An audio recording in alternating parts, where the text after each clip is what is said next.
How many Nigerians knows that if they want to learn a trade, if they want to learn a skill, that there is an agency of government known as National Directorate of Employment that is to maybe that is to help them, put them in that skill they are learning, and be paying them stipends up to 50K at the end of the month, all through the period they'll be learning these skills. How many Nigerians are aware that just the same way we hear of NAFDAC, that is after that is asked to take care of monitor draws and all the rest, that there is also an agency under the Ministry of Labor and Employment that is to help Nigerians who are unemployed to get jobs. If they cannot get job, if they don't have the qualification to get a job, they are supposed to help Nigerians, sponsor them, pay for the skill acquisition. Not only pay for the skill acquisition, also be paying them up to 50,000 naira stipends on a monthly basis. How many Nigerians are benefiting from things like this? In case you don't know, the present administration, they write heaven and earth in the name of this agency. The question is, are they funding the agency? That is the question. Are they funding the agency? Remember, Bayo Onanuga came on live television and said that ministers, they are using their pocket money to run their ministries. If by what Bayo Onanuga said, if we go by it, which means Minister of Labor and Employment, or productivity, whatever they call it, meaning he's not being funded by government. He's using his own money to run his ministry, which automatically means National Directorate of Employment is comatose, which means it's not funded. In case you are wondering, how is that possible? Remember, a fiscal year where billions was budgeted to different ministries that are supposed to receive up to 500, 800 billion. We were told by Minister of Finance that Health Ministry got only 36 million naira, 36 million instead of billions.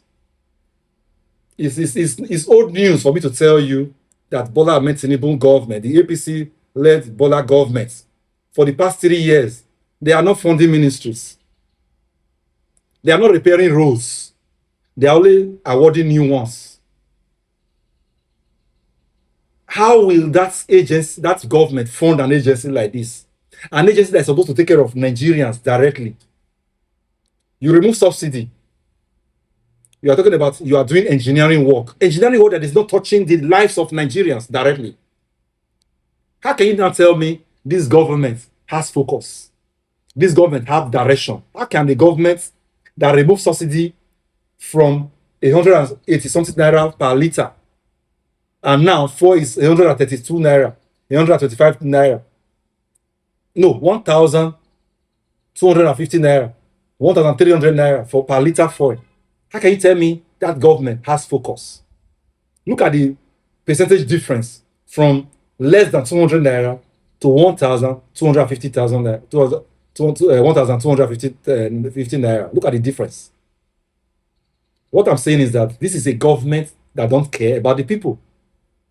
Imagine I watched a video of a Nigerian, a lady, a Nigerian based in Germany.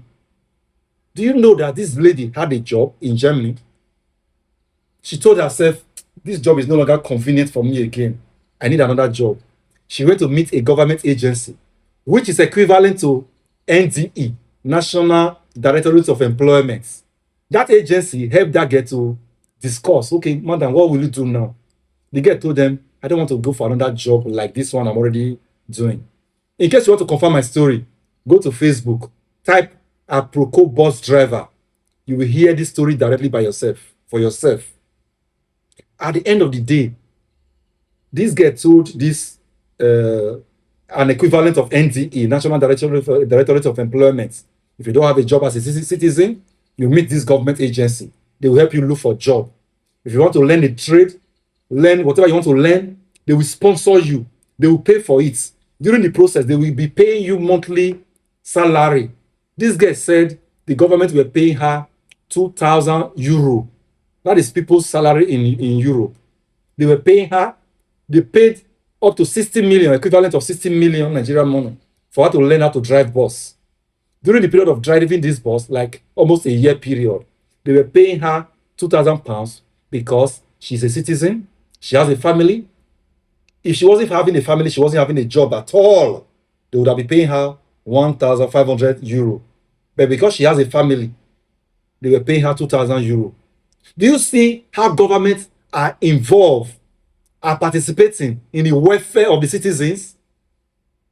Whereas Nigeria government is telling you, go and sell kili, go and roast corn, they are telling you to go and do all of that. Whereas the reason that I'm giving the Germany story, remember, if a Nigerian based in Germany needed a job, to change a job, she changed job from one job to another, and she even told them, I don't want a job again, I want to learn a skill, I want to learn bus driving.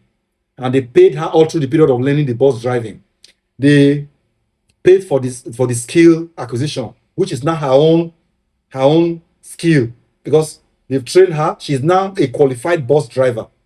It's not her personal property that she can drive a bus. She can drive any bus, I mean, because they have a name, they call that category of driving. You can see what a country is doing for their citizens. Remember, Germany is not 2 million people. Germany, as at today, is about 85 million population. 85 million.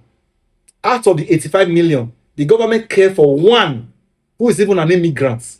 They paid up to 80 million to empower that lady.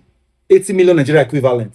Whereas in Nigeria, a lot of Nigerians are not even aware that there is NDE, not to talk of how government can help them learn any skills. And these same people that don't know this, they are supporting APC. They will tell you APC or never. They are like somebody in a bad relationship. The husband, they beat her, they torture her. Neighbors want to help. He's telling neighbors, please, don't help. Don't tell police. I don't want police to arrest him. I don't want police to free me. That is how Nigerians are in this relationship between citizens and governments. But for the Nigerians that are aware, for the Nigerians that know that we deserve better, we deserve security, we deserve to have security of life and property, we deserve to have a kind of welfare, the welfare of life and citizens. Let us call Nigerian government out day and night. Let us stand our ground to say enough is enough. This criminality must be uprooted. If we don't do it, nobody will do it for us. Personally, as you remember, as I always tell you, I am for Peter Obi because I see that he's a man that stands for all of this that I want for my country. In Peter Obi, there will not be this insecurity. We tackle it. There will be government that have direction, that have focus. There will be government that is prudent. There's government that will fight corruption. Unlike APC, they are only after you if you are not in their party. Just as I always mention, example is Okowa, former governor of Delta State, Okowa. Example is former governor of Kogi State, Yaya Bello. EFCC was against these people, these ex-governors. But as they joined APC, the Tinubu government closed the case. Let us call out our government. Let us do the needful and remove this government from power. This is total criminality. I make this video today so that Nigerians that don't know that they deserve better, they will know that Nigerians that are in other countries, they are being treated better because they are citizens of that country. Imagine Germany paying over 80 million to train a Nigerian who is a German citizen so that the life of that Nigerian can be better off in Germany. Imagine that. But in Nigeria, they said we should go and roast corn, go and sell kwili and all the nonsense. If you have a contrary opinion, let's argue it in comment section. My name is Barrister Oselbo. Thanks for watching.